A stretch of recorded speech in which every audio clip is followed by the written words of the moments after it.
Fired Twitter data engineer worried about making payments on his Tesla. I think one of the funniest parts about this is stories like this is that like Elon Musk was a god to these people for the longest fucking time. Like hella tech bros love Elon Musk, okay? Until Elon Musk came for them and decided that like, you know, they're worthless. But yeah, let's get started.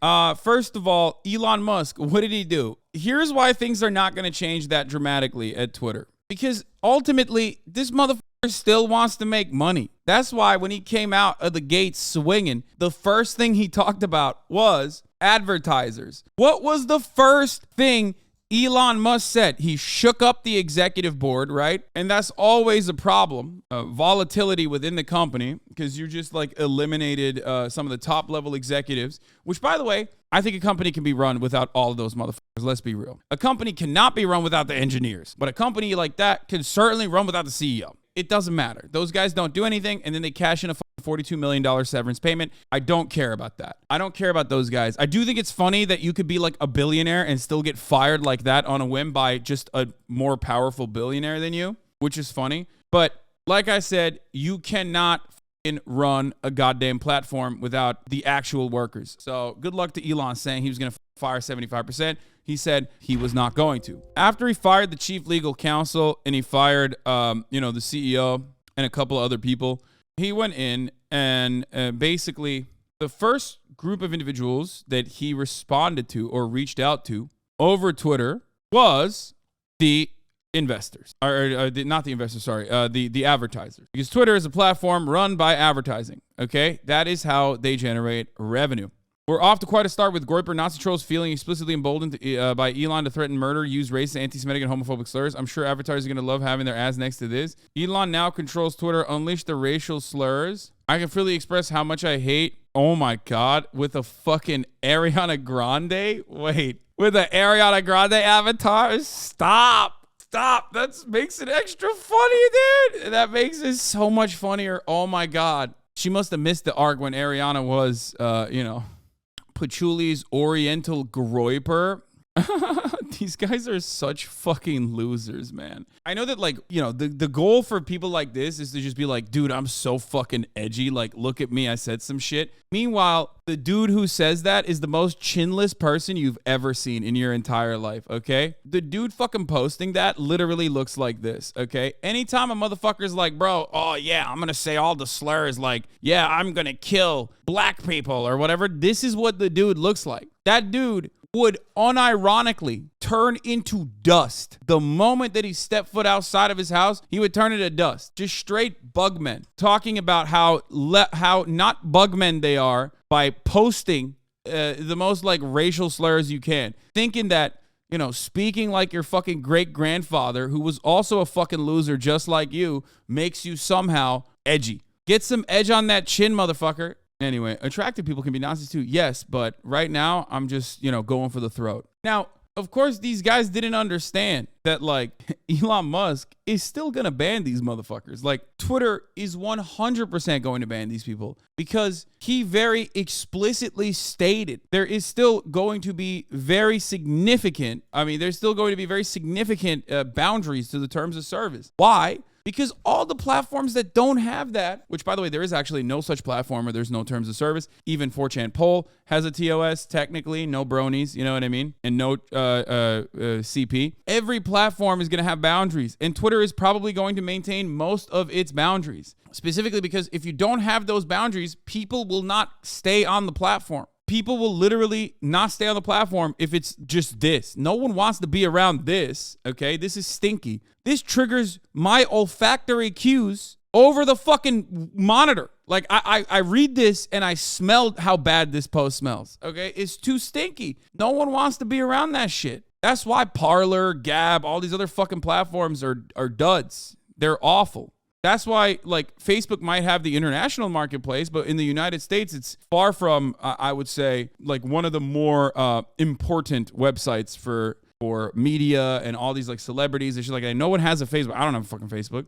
Do you think boundaries will be relaxed around abusive trans people though? Twitter already wasn't handling that well, and Elon is outright transphobic. Yes, I think that they will unshackle it further, but again, it is all entirely dependent on what advertisers are going to consider to be, adequate. And the reality is Elon Musk is already aware of this, aware of that. And that's precisely why the first thing he did was to tell the advertisers, like, trust me, the platform is still going to have like diverse viewpoints and shit like that. I mean, this is something he tweeted afterwards, but this was the first thing he tweeted as soon as he took over the helm. Wait, where'd it go? Bro, look at this. Look. He entered the headquarters, and then the next day, the first thing he posted is this. And I read this last night, and basically the short and sweet of it is like, oh, I want it to be a digital town square. I don't want extreme leftist ideas, and I don't want extreme right-wing ideas. The letter is good? No, it's not good. What do you mean, dude? If you can't comprehend how fucked the system is when, like, one singular individual can, like,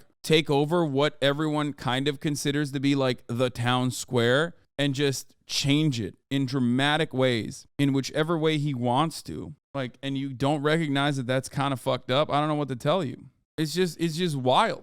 You deleting Twitter? Fuck no, I don't give a fuck. Bro, I'm already severely mentally ill, okay? Why the fuck am I on Twitter? Why am I on Twitter? Most normal people in like entertainment, they just stay the fuck off Twitter. They don't post. They just only post when they want to like do an ad or like they want to fucking inform their fan base or whatever on what they're working on. I post every day. I post regularly. I'm a power user. I not only post regularly, but I also like get in the dirt. You know what I mean? I stare directly at the fucking darkness. I stare directly at the most unhinged, most mentally ill takes you can see on the platform. And I sometimes even reply to it. You know what I mean? I stoop to the level of like an anime avatar motherfucker because I'm psychotic. So it's whatever. If Twitter became unmanageable and unusable, it would probably be better for my mental health if I stopped using it. Also, if you don't want to understand how dangerous it is to equate, I want to kill all ethnic, religious, and sexual minorities, Nazis, to I want to stop these people and build a better world, Marxists, then there is no hope. Yeah. Well, let me tell you something. There is no hope because that centrist attitude is unironically weaponized by right-wingers regularly. It has a built-in center-right disposition, center-right to far-right disposition, and it is very effective. A lot of people agree with that. Where are you going to find a better centralized news outlet? Yeah, I mean, there is plenty of benefits to Twitter, too, on top of everything else. It's what I primarily use to source breaking news coverage from, my journalist friends, is where I communicate with them, too. Like, it is a powerful platform for many different reasons. And, you'll find a way. We'll find a way. You made an offer to buy Twitter. Billionaire entrepreneur Elon Musk has been talking and tweeting about it since April. Well, I think it's very important for there to be an inclusive arena for free speech. Free speech as a concept is so funny. Absolutely no one actually believes it. Everyone misunderstands it. And to say that free speech is supposed to be objective and free is also hilarious. It's directly motivated by whatever the Overton window looks like. Free speech in a country like the United States of America oftentimes simply just means, if you're a whistleblower, you're going to jail. If you're truly speaking out against power and the preconceived hierarchy, the hierarchical powers, you're going to jail or you're going to be hurt. The cops are going to beat the shit out of you. If you're a Black Lives Matter protester, cops are going to beat the shit out of you. Free speech also means you just can say hate speech. That's it, without any sort of fucking consequences. That's usually what free speech is about. Let's be real. 90% of the discourse revolves around that. And only 10% of the discourse unironically revolves around people who are actually very exhibiting bravery and putting their lives on the line to let people know about injustices that are happening. It's just such a dumb fucking conversation to have. And it was one that was... it's one that we basically buried into the fucking ground after having it 1 million plus times over during the Gamergate era. For a lot of people... like Elon Musk even, free speech is just like being transphobic, okay? Can I not be transphobic? Like, what the fuck? Without getting punished by the terms of service. That's what free speech is. That's the most significant part of free speech. How transphobic can I be without getting banned? It's about defending people that are engaging in like ridiculous hate campaigns towards like children's hospitals. You know what I mean? It's about like libs of TikTok and Matt Walsh and others like that who are engaging in mass harassment campaigns without getting banned or without suffering any kind of repercussion whatsoever. That's what free speech is about. It's defended on those boundaries. I wonder how many transphobes have ever actually interacted with a trans person IRL. Yeah, the only time transphobes interact with trans people is when they're jerking off to trans porn. So what should speech rules be? You sound like the Catholic Church. I think that it's very vague. Like speech is very vague and it's subject to interpretation. I say shit as Hank Pecker, or I talk about things that I am incredibly critical of that are deeply transphobic. Obviously, I would not like to get banned for that, right? I don't even have an issue with, random fucking people going off the hinges on, like trans people or whatever, or anything like that. Random racist people every now and then. I have an issue with people with large platforms that are engaging in dedicated mass harassment and targeted harassment campaigns against marginalized communities. Obviously, I think most people recognize that if you say shit like this, you're going to get banned. Like, you're just going to get banned. I don't think anyone would defend this. Banning that would actually be banning free speech, obviously, which would be implementing a boundary on free speech. But you get it. Like, you understand. This is not a productive conversation. The only purpose for this speech is to just incite violence and hatred, right? That's it. And I'm sure that account has already been clapped up, most likely. I think most people do understand that. Most people do get that. Most people will not defend something like this. Like, if you defend something like this, you're just brain broken, right? Like, you're so fucking brain broken. Yeah, you deserve to be banned. But yeah, doxing, mass harassment, attacking, marginalized communities, things like that. I think you should absolutely get banned for that, for sure. So then who makes that determination? Tech companies? Yeah, I think so. Someone has to. Yeah. And they get a lot wrong. Listen, I know you're trying to try to catch me in a logic hole here or something because you're, hyper rational and you want to debate your right to say slurs and stuff. But I've had this conversation a million times over. And not only that, but I've also been banned more times than your favorite racist content creator. So, I get it. I catch strays regularly. But ultimately, I still defend Twitch's, for example, terms of service, which I think are vague and really shitty from time to time, but is still good to have. I've been banned more times than any of the other top content creators on this fucking platform, and yet I still ride for the terms of service because I recognize the important role it plays. It's good for advertisers too, but it's also good in general for platform safety. Good for advertisers. They're loving it. Yes, when your platform is not fucking slur central, white supremacy central, advertisers are more likely to give you better fucking ad campaigns and higher CPMs, which end up, there's a pro-capitalist argument for terms of service. Just like there is a pro-be a good person and have a moral compass argument for it, there is a pro-capitalist argument for terms of service and applying it as well. I'm hitting it from both angles, which is part of the reason why I think Elon Musk is going to maybe unshackle certain parts of the restrictions, but will maintain most of it. This honestly just boils down to politics overall. If you have any strongly held political beliefs, you will fight for those to be presiding sentiment in society, whether right or left. I'm not afraid to say yes. I want Twitter to have a perceived leftist bend in terms of acceptance and respect for everyone. Yeah, me too. Oh, 100%.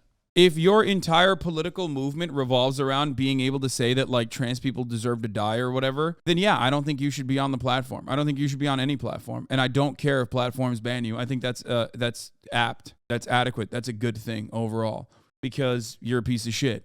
You're stinky. You smell bad. Don't do that. But also, there is the other side of this where it's like, yeah, does it get abused? Do the restrictions on free speech get abused? All the time. Nazis love using the German hate crime and hate speech laws against whoever they perceive to be anti-Nazi. It's like their favorite fucking thing. Groiped up shouties, okay, that sit in fucking forums all over the internet and sit in Discord servers, love doing mass targeting. They love engaging in campaigns where they're just like mass reporting.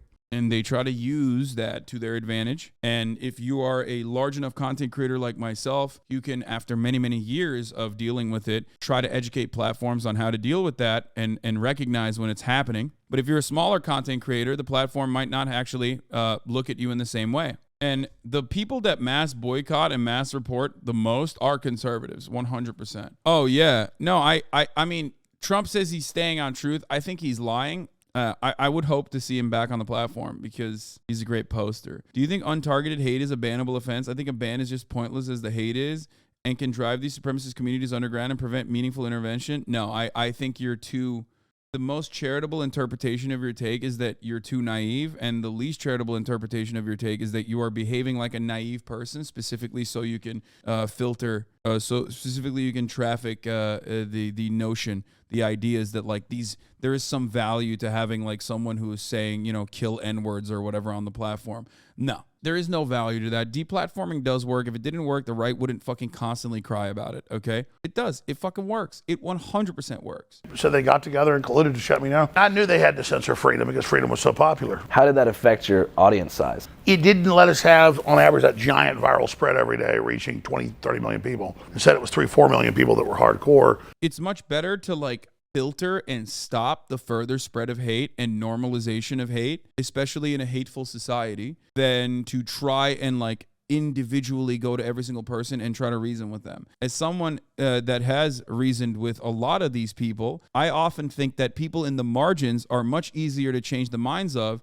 and not through debate, but through doing exactly what I do. That's why this community is full of people that may have even had hateful ideas. I have had bigoted opinions prominently. I have changed my mind as well, and others can too. But when you talk about like, right-wing content creators and whatever who are making money off of spreading those sorts of ideas, that's their bread and butter. Like, they're not going to change their minds. And do you think the damage caused by Trump being able to rejoin Twitter is outweighed by the content? You say it's great, but it's arguably bad he gets that platform back.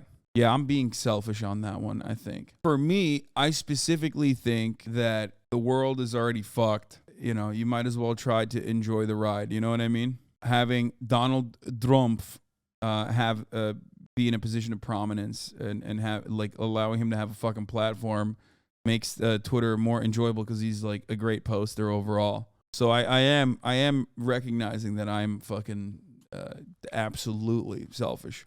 Doesn't deplatforming from main platforms push people to more extreme echo chambers like Rumble, Truth Social, etc.? That's my only gripe with it. Brother, it doesn't matter. You have softened the blow. You've limited the impact at that point. That's why I don't fucking deal with like neo-Nazis unless they're at a point where like they are genuinely reaching mainstream status. Deplatforming fucking works. You are crazy if you think that these like Truth Social, Gab, these other platforms are like overall making people more radical or whatever. Like those people are already radical. You're basically stating that like those people that we've cast aside to like some dark fucking corner should literally be on Twitter. No, you're openly admitting that they're radicalizing each other in a fucking dark corner somewhere. I'd rather have them radicalize each other in a dark corner than radicalize a significantly larger proportion of the population. Do you not believe the right is more inviting right now due to the gatekeeper behavior from the left? Thus, the right is garnering more support. I mean, I think that it is a much larger, more significant systemic. It's a consequence of much larger systems than just like the left being gatekeepy or whatever. The left being gatekeepy is annoying. The left being constantly engaging in like not only self-crit, usually not even self-crit, but just like criticizing everyone else that they are that they consider to be not left enough is annoying and shitty and lame. I yell about that all the fucking time. Most of those people are not even leftists. They're just like rad libs. I hate that sort of stuff. I think it's lame. I think you should do emotional labor if you can and educate people as best as you can, because a fucking Nazi or a right winger is never going to go, sorry, sweaty, you do the reading on your own. No, they're like super excited to tell you all about why the white race needs to be celebrated and defended. You know what I mean? But ultimately, trying to rewire people one by one is not the most effective way to do it, which is why we rely on some systemic power in the form of terms of service and shit like that. Bro, where are all these keep the nonsense on platforms people when they're on the platform? I don't think any of them are spending all their time trying to rewire people. And if they don't want it, it's kind of a self-admission that you just agree with whatever the current right-winger is saying on bigger social media sites. I think it's partially that, but it's also partially this like brain-broken understanding of First Amendment and free speech rules that have been hammered into your mind. And I think it's partially because like people are legitimately concerned that they themselves are going to get banned eventually. They think that it'll happen to them because a lot of leftists get banned all the fucking time and you never hear about it. Palestinian activists regularly get banned, like routinely, okay? It's super commonplace. I've never heard large platforms discuss Palestinian activists getting banned. I've never heard large platforms discuss like someone who is advocating for Palestine being deplatformed from or being canceled or being literally taken off their platform. The right have captivated the cancel culture narrative so aggressively that even though they are the ones who weaponize it, I think more frequently than the left, people still assume that the left is constantly in the canceling game. No, it's not true. Look at Ethan Klein. Look at myself. We get canceled all the fucking time. We get canceled and deplatformed all the fucking time. Like, so commonplace. And it's not being conducted by the left. It's being conducted by the right. They weaponize it at every turn. And they also simultaneously act like it's only the left doing it. And even when they are engaging in cancellations, they will turn around and say, well, we did it because the left did it first. Didn't you say for the longest time canceling doesn't work or doesn't do anything? No. Cancel culture in the way that people understand it is not a real concept. Cancel culture is real if you're a Joe Schmo, okay? If you're an everyday schmuck, if you're an average fucking daily worker, you get canceled for wearing the wrong thing. You get canceled if your manager is not even fucking feeling you like that. You know what I mean? You get canceled for not reciprocating sexual advances from a higher up. You lose your job for nothing like that. But the way we understand cancel culture is like famous people getting yelled at for saying dumb shit, or sometimes people misunderstanding what they're even saying, okay? And ultimately, that never works unless your side is saying, yeah, that was a bridge too far and we're not going to support you anymore. That's it. That's the only time cancel culture is ever discussed, and it doesn't even have that real fucking staying power. Like, Kanye West is a great example. Kanye West is still not quote unquote canceled. He still has a platform. He can do whatever the fuck he wants with it, right? And he's still choosing to be deeply anti-Semitic. Now listen, he's lost a bunch of his jobs. He's lost a bunch of his fucking brand deals. He's lost a bunch of that shit. But the reality is, you would have fucking lost everything significantly before Kanye West it got to the point that he was at. You, as an everyday Joe Schmo, imagine going into fucking Chili's and you're a waiter there and you literally deliver fucking, $5 jalapeno poppers and you say, man, how about them Jews, am I right? You say that shit, you're done. That's it. That's the last shift you've ever taken. You're blacklisted from working at a fucking Chili's establishment ever again. The fuck do you mean? Kanye West was able to do that for months. For years, apparently, behind closed doors to other people that he was working with. And then for months, prominently. That's insane, dude. The way that we deal with like famous people, celebrities, the mega wealthy, the mega powerful is crazy. And I even consider myself to be a part of that as well. I have a lot of leeway with what I get to say. I'm an entertainer. Bro, if a normal person was acting like Kanye, someone would have whooped their ass by now too. Yeah, exactly. In a lot of circumstances, like, I've had so many conversations like this, okay? In a lot of fucking circumstances like this. Conversation is so stupid. It's so silly. It's so dumb. I mean that for dummies who talk about like, changing like a 60-year-old movie or some shit. You know what I mean? When we go back to like old movies and we're like, wow, this would not be acceptable now. And then some people will literally be like, yeah, we should actually make sure that like it's changed in the future release of said movies on streaming platforms. I'm like, dude, you are not doing anything. You are not doing anything. It's just coming from a place of powerlessness. And I've talked about it so many fucking times. It just like frustrates me to no end. Elon Musk is a nominally privatized segment of the U.S. security state and military industrial complex. His collection of fake companies, all relying on public funding and tax exemptions, are everywhere involved in the CIA and State Department proxy wars and regime change operations. Twitter, like all Silicon Valley social media companies, is but an extension of the U.S. security state and CIA propaganda efforts. If you're an official enemy, you're gone. If you're a friend like the Israeli or the Saudi genocidal regimes or Azov Nazis, you're safe. Incidentally, this is also why China is so feared and despised. It's the only advanced economy that has managed to inoculate itself from the Silicon Valley CIA security state colonization by developing native alternatives, as Giannis Varoufakis explains here. Squirrel is spitting once again. The only difference here, though, however, is that like Elon, low-key kind of nice with it when it comes to China. So, there is that reality that like a lot of people are not considering. That motherfucker has some deals with China. You say some shit about Uyghur genocide, you might get your ass cheeks clapped, okay? I'm just saying. Le Chinese, Le Mao, Le China, Yilong Ma on top. This is all very overt. Just look at what's promoted in the tabs and what's allowed to go viral when an official enemy is involved. Explicit calls for terror and murder that would instantly get you banned if you said it about Israel, the U.S., any Western country. That's true. When I said America deserved 9/11, I got clapped up. If I had said Iran deserves multiple 9/11s, no one would ever wink a fucking eye. John McCain literally fucking said, bomb, bomb, bomb Iran, man, when he was running for president. That's just the truth. That is literally the truth. If you think that that's not true, you are fucking so dumb. Bomb Iran, you know, bomb, bomb, bomb, bomb. Anyway. You could literally talk about America's foreign enemies in such gross terms. Donald Trump literally did that. Donald Trump said, if you fuck with America, we will destroy your cultural landmarks, okay? That is the clear-cut Western definition of terrorism. Donald Trump straight up tweeted that shit out, and everyone was like, no, that's fine. Just to give a current example, look at the constant promotion in any Iran-related news of a media outlet called Iran International. Sounds benign, right? But it's funded by the fascist genocidal Saudi MBS regime to wage propaganda war on Iran.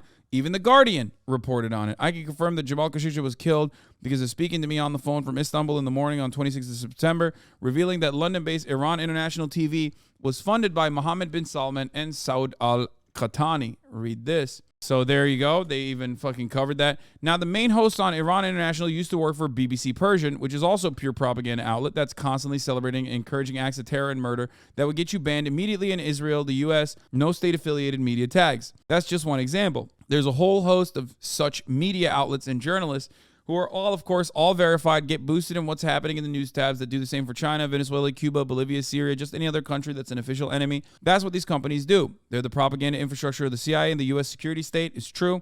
And by extension of Israel and any Western regime that follows the lead of Washington. Musk is deeply embedded in all this. It's literally his job to advance that project. The only part that I don't agree with on this take is that, like, Elon is probably more open-minded about, because of his financial ties and his own personal dealings with the Chinese state.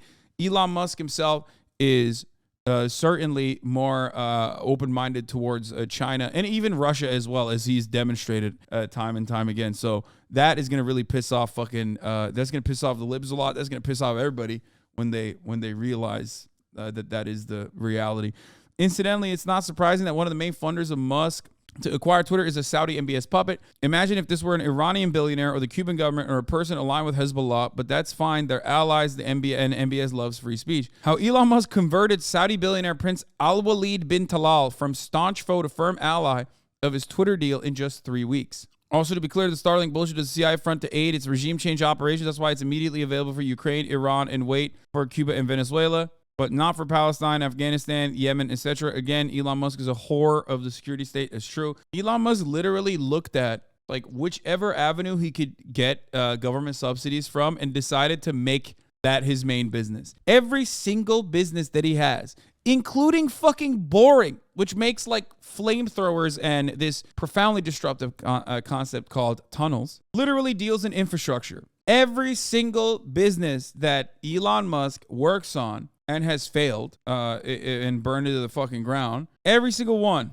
It's not just the state-affiliated media tag that's intentionally deployed to brand official enemy media outlets and journalists while Western state media is free from such burdens. They also outright block whatever Western regimes or Israel demands to be blocked in their country. I mean, it's not even Israel in this circumstance. It's just like this is literally because of America.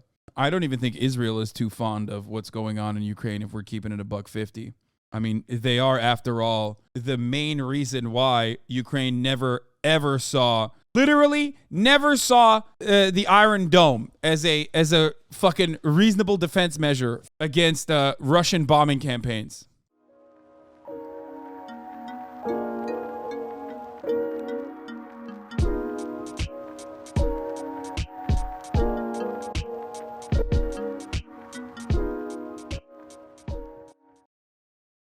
Free Twitter. ISIS beheading videos. The masses. Elon Musk and Twitter.